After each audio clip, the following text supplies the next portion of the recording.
Uma das piores coisas sobre lidar com a depressão é que as pessoas não parecem realmente entender.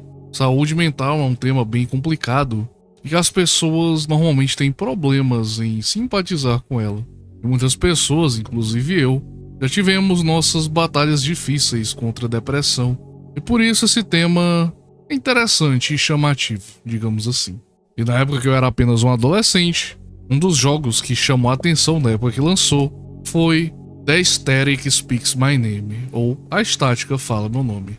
Um jogo criado por Jesse Barksdale e foi disponibilizado gratuitamente, com o objetivo de falar mais sobre a mensagem do que lucrar. É um jogo curto, onde mais ou menos 15 minutos você já zerou ele, e a temática da narrativa é que nesse jogo nós jogamos com um homem em seu último dia de vida, antes de se mandar de arrasta, digamos assim. Bom, embora não tenha nada de extremamente gráfico, ele me chamou a atenção desde aquela época, e eu pensei, por que não darmos uma olhada nesse clássico que pode até ter sido esquecido por muita gente, mas relembrar é viver, então vamos dar uma pequena olhada em The Static Speaks My Name. O jogo começa de uma forma estranha e silenciosa, não tem menus nem nenhuma explicação, você está em um vazio, cercado por uma nuvem cinza de estática flutuando no espaço. E ao caminhar em direção a essa estática, você vê o nome de Jacob Earnholtz, um homem que morreu com 31 anos por enforcamento. E ao encostar nessa estática, você acaba entrando na história de Jacob em seu último dia de vida. Você acorda no quarto dele e o despertador toca às 3h22 da manhã. É um horário que não parece aleatório. É tarde demais para ser uma madrugada comum, mas também cedo demais para ser de manhã. É um horário suspenso, assim como o próprio personagem. E bom, você pode desligar o despertador ou deixar ele tocar. E esse detalhe fala muito sobre o que nós vamos fazer nesse jogo, que são pequenas escolhas, onde você tem algumas opções, mas no fim das contas você vai ver que elas não parecem importar tanto. A gameplay do jogo é basicamente seguir as tarefas que ele manda você fazer, e a primeira delas é simplesmente ir ao banheiro. Você atravessa o quarto e encontra um aquário repleto de camarões, olha que fofinhos, e segue seu caminho até entrar no banheiro. Você vai, usa o vaso sanitário e você simplesmente sai sem a opção de lavar as mãos. Esse é um detalhe que chama a atenção imediatamente. À primeira vista parece só um oversight do criador, mas não, o jogo te força a seguir em frente sem um gesto básico de cuidado. É um detalhe bem pequeno, mas é como se a própria rotina dessa pessoa estivesse quebrada, incompleta e não existisse autocuidado. É algo desconfortável, digamos assim. Depois disso, o Jacob acaba sentindo fome, então você caminha pela casa e nós exploramos o apartamento do protagonista, e muitos detalhes são bem claros para mostrar que o nosso protagonista é mentalmente perturbado. As janelas estão todas cobertas com tábuas, uma parede de televisões, todas na estática, e várias mensagens escritas nas paredes, descrevendo como o personagem está se sentindo. E apesar de ser um tanto cartunesco, não seria a primeira vez que uma pessoa com problemas mentais se trancou em casa e o lugar acabou ficando bizarro desse jeito. Mas bem, você vai até a cozinha, abre a geladeira e, para sua surpresa, não tem comida. Não tem nada, na verdade. Possivelmente, pelas tábuas nas portas e nas janelas, até mesmo o ato de sair de casa é algo pavoroso para o nosso personagem. Talvez uma fobia social ou crise de ansiedade basicamente o força a ficar em casa e se virar com seus recursos. Então você explora a casa e, sem ter o que comer, você acaba voltando ao seu quarto e interagindo com seu aquário. Seus amigos, sua única companhia, acabam se tornando seu alimento. O Jacob come um camarão e, ainda com fome, ele come outro. E esse é o seu café da manhã. Talvez seja só uma teoria, mas o jogo começa a sugerir a ideia de sobreviver ser diferente do que viver. A vida de Jacob é sem graça e extremamente doente, mas para todos os fins e efeitos, ele está vivo. E bom, depois de comer, o Jacob vai até o computador, começa a conversa online. A interface do computador é fria, distante, e ele acaba conversando com o que parece ser uma mulher. E bom, você tem algumas opções para conversar com ela. Enquanto ela diz que está um tanto safadinha, digamos assim, as suas únicas opções são dizer que você é uma vergonha para todos que acreditarem em você, que você está prestes a fazer algo terrível, ou que você viu o seu reflexo sendo decapitado com uma pá. E não importa o que você responda, o Jacob não consegue dizer realmente o que ele está pensando. E enquanto a pessoa com quem ele conversa fica mandando um monte de safadeza, ele basicamente não dá a mínima. Nem mesmo sexo ou coisas do tipo conseguem fazer o nosso protagonista parar de se sentir do jeito que ele está. E que essa conversa existe apenas para criar uma ilusão de conexão. Jacob fala com ela, mas no fim ele continua completamente sozinho. Então nós já temos que ele não tem autocuidado, ele já não liga mais para nada. E talvez ainda mais triste é quando você olha pro lado e você vê uma espécie de carta que diz o seguinte: Mãe, eu acho que eu deveria escrever uma carta. Primeiramente, eu não quero que você culpe a si mesma. E já que o papai se foi também, eu sinto muito por ter que te deixar também.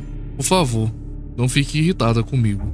E bom, pelo menos pra mim, essa é a parte mais perturbadora do jogo, porque o peso de tirar a sua própria vida sempre é sentido por todos aqueles próximos a você. Seja sua família, sejam seus amigos. As pessoas que se importam com você são aquelas que ficam com o sofrimento depois que você se foi. E essa pra mim é a parte mais triste desse jogo. E bom, antes da gente continuar com o resto do jogo, não custa avisar que se você é uma pessoa que sofre de depressão e pensa muito sobre tirar a própria vida, ou simplesmente quer conversar, eu recomendo ligar para o CVV, o Centro de Valorização da Vida, cujo telefone é 188 e funciona 24 horas por dia e sem custo de ligação. A iniciativa é muito boa, apesar de não ser perfeita, e acredito que beneficiaria muito pessoas que estão com esse tipo de pensamento muito presente nas suas mentes e passando por momentos difíceis também. Então, se você se sente dessa forma, eu recomendo dar uma chance, conversar com pessoas próximas a você também e buscar ajuda, beleza? E com isso podemos voltar para a próxima tarefa. E a próxima tarefa é limpar o micro-ondas, onde você simplesmente pega o papel toalha e vai interagindo e removendo a sujeira. Um momento curioso, já que o jogo te faz realizar algumas tarefas mundanas com extremo cuidado, mas claramente a casa tá bem errada e é como se essa limpeza fosse só uma tentativa de manter o caos aparentemente sob controle, quando é óbvio pra gente que as coisas já desandaram há muito tempo. Um detalhe que nós começamos a perceber durante o jogo é que o Jacob ele tem uma espécie de obsessão por um quadro. Uma das salas da casa dele é repleta por esses quadros desse mesmo jeito, onde basicamente todas são cópias. Ele estuda e disseca cada pedacinho da pintura que parece significar muito para ele. E até mesmo no computador você pode ver essa obsessão, já que a foto da pintura é meio que o plano de fundo dele. E essa obsessão rapidamente se torna algo mais bizarro, pois agora é que vem o plot twist do central do jogo. Pois a próxima tarefa é decidir o que fazer com um homem na jaula. Isso mesmo. Visitando a sala do quadro, basicamente algumas instruções sobre uma sala secreta. Então, atrás de uma estante, você consegue abrir, onde você encontra uma espécie de sala do pânico, e lá dentro você encontra um homem enjaulado. Se você leu o jornal preso na porta da geladeira, você vai saber quem ele é. O rapaz é o Jason Malone, que é nada mais nada menos do que o pintor do quadro, e o personagem é obcecado.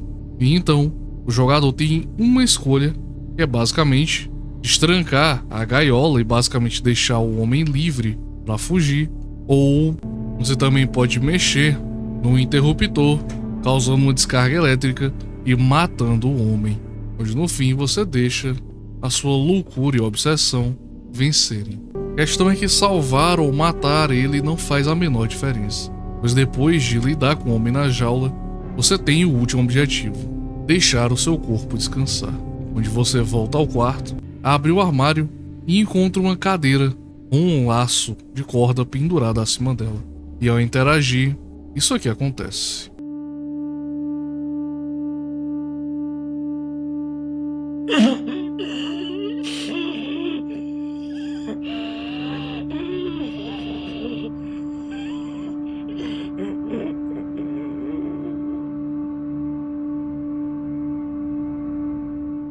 E bom, no jogo isso não é tratado como um choque, mas sim uma espécie de conclusão, um final para a jornada desse personagem que a gente mal conheceu.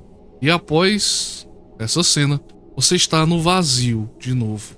E agora você vê várias nuvens de estática ao seu redor. E quando você se aproxima, você vê em cada uma delas um nome, uma idade e a causa do suicídio.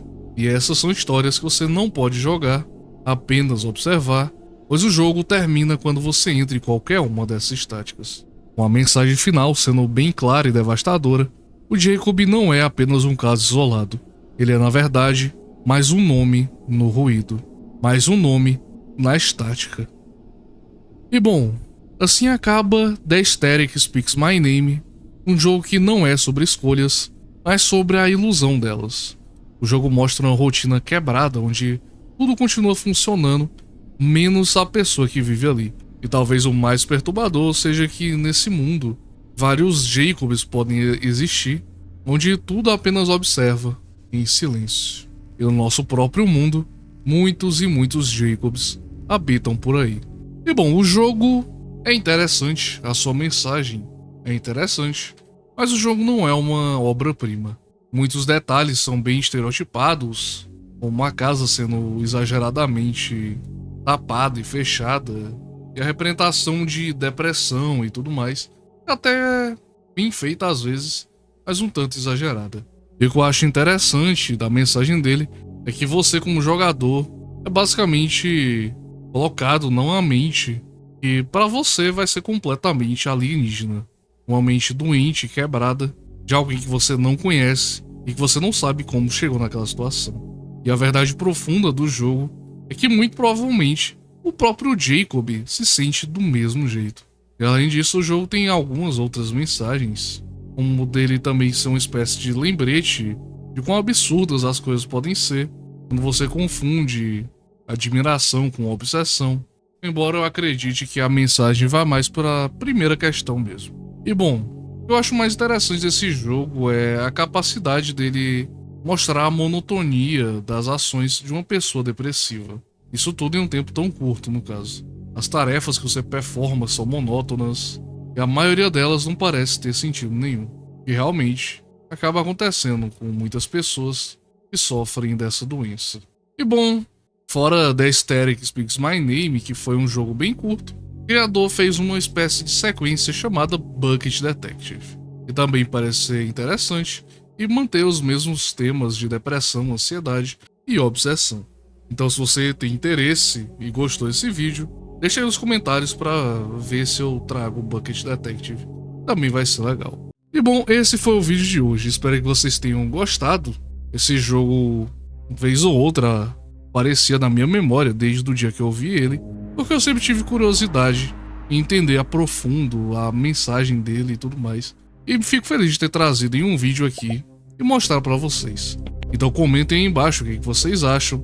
Não esqueçam de deixar o like, se inscrever para me dar aquele apoio e compartilhar com um amigo também para ele acompanhar o canal. A gente está entrando numa nova fase que eu estou gostando muito, então espero que vocês também estejam gostando. Dito isso, muito obrigado a todos vocês que acompanharam e a gente se vê no próximo vídeo. Então, muito obrigado e até a próxima. Falou!